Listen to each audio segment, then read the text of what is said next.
So super bright in here today, but oh well. Welcome to day 5 of the October Horror Movie Challenge, and today's film is Halloween 3, a film many people truly hated until about the past 10, 15 years or so. I've always loved this one, much like yesterday. This is one of my first DVDs. It got the same exact day as Halloween 2. And it stars the fucking amazing Tom Atkins in one of his best roles. This is one of the best non-Michael Myers Halloween films. What I mean by that is a film that takes place on Halloween, not necessarily the franchise.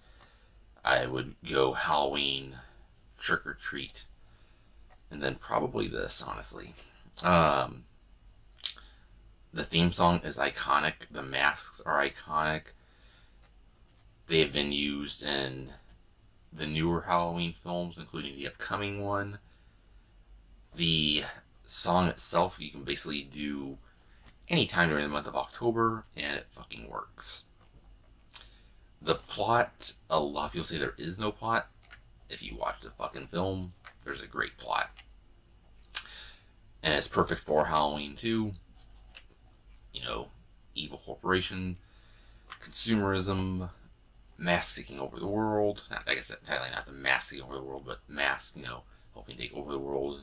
Mass killing. It is a perfect Halloween tale because it is one that just seems like it could have been done any decade beforehand, but finally got made when this happened.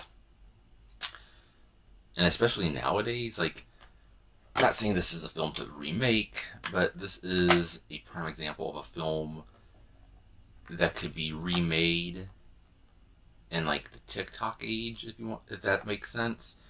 It definitely would delve more into social media, consumerism. You could even, basically have Silver Shamrock pop up in empty storefronts of places that have closed. That's not a knock on Spirit Halloween. I love Spirit Halloween. But, it writes itself on that one. But this film here, as I said, one of the best Halloween sequels. And it's one of my favorite horror films, honestly. Tom Atkins was amazing back in the 80s. He is supposed to be super cool to fans.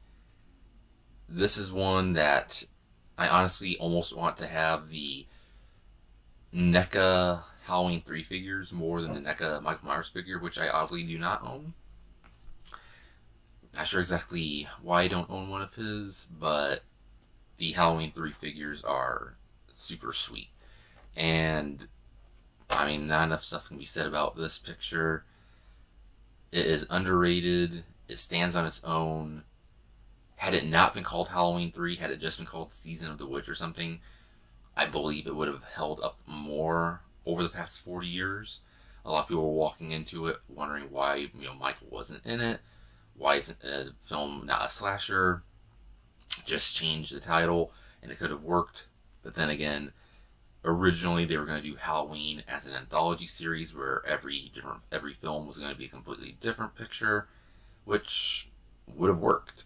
However, we got Halloween 4 and 5, which we'll talk about tomorrow and the day after. This would have been a first great outing as far as that experiment goes. However, it kind of failed. And as I said, it should have just had a different name. Had it been called Silver Shamrock or something, it definitely would have had a cult status long before, 2010 or something like that. But if you want to hear more about Halloween 3, my buddy Billy and his brother run Dick's Talk Flicks, and they actually have an episode on Halloween 3. So definitely check that out. And I'll be back tomorrow with Halloween 4.